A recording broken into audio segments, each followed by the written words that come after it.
Добрый день, дорогие друзья! Мы с вами продолжаем путешествовать по выставкам нашего музея. Присаживайтесь поудобнее, мы начинаем. В связи со строительством железнодорожной магистрали на территории Называевской волости Тюкалинского уезда Тобольской губернии, близ деревни Лебедки, на равном расстоянии между Ишимом и Омском, инженер Николай Демидович Горковенко, прибывший из Оренбурга, спроектировал станцию Называевская. Она получила свое наименование от волостного центра, села Называиха. В современном это деревня Староназываевка.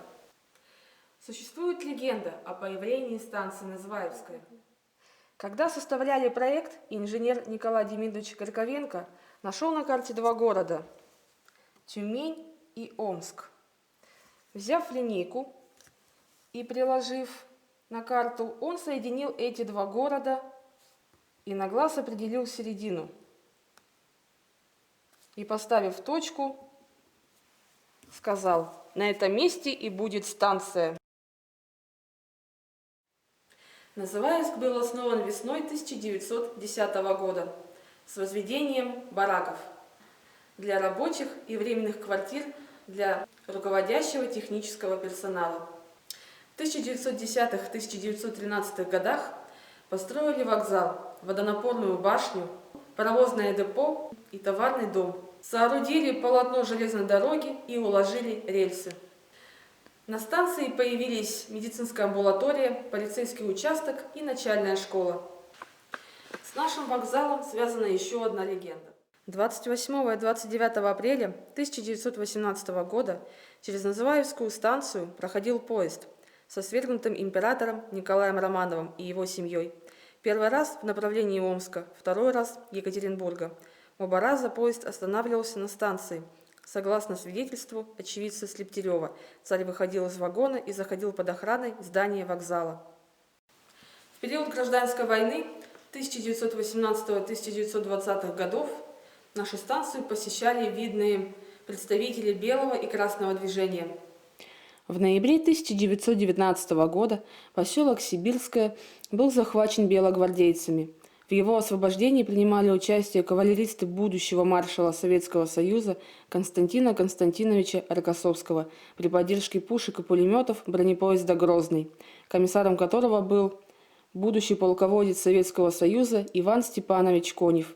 Во время освобождения поселка станция была разрушена, и вокзал сильно пострадал от боевых действий, но был быстро восстановлен. И это уже не легенда, а исторический факт, в память о котором на здании вокзала установлена мемориальная доска. В основу выставки под стук колес легли предметы, подаренные сотрудниками железнодорожного вокзала станции Называевская. На нашей выставке представлены приборы и предметы из железнодорожного вокзала прошлых лет.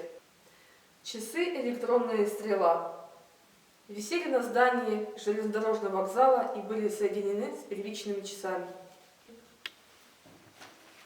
А это портативная билетопечатающая машинка. Использовалась в 90-х годах для продажи билетов в пригородных электропоездах. Наиболее интересным предметом является АСУ-3. В 1990-х годах на железнодорожном вокзале станции Называевская стояла справочная информационная установка, которая пассажирам помогала узнать нужную им информацию, а детям скоротать время.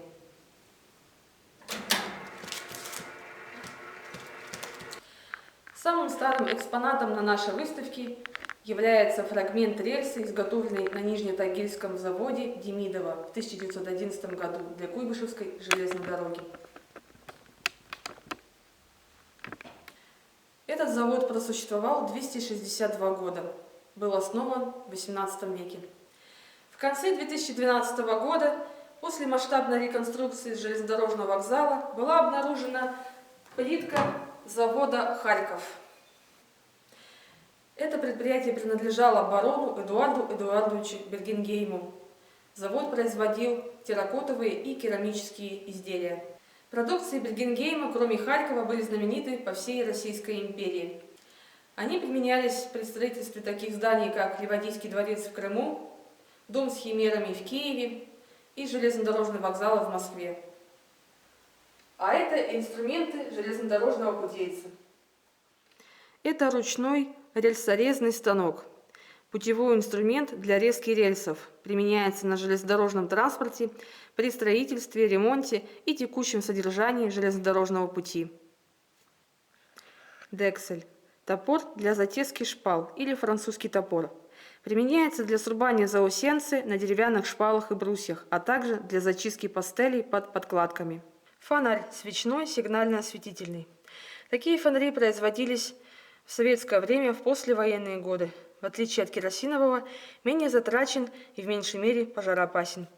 Применялся в основном в утепленных товарных вагонах, переделанных для перевозки людей. На этом наша экскурсия подошла к концу. Более подробно о выставке вы можете узнать, придя к нам в музей. До новых встреч, дорогие друзья!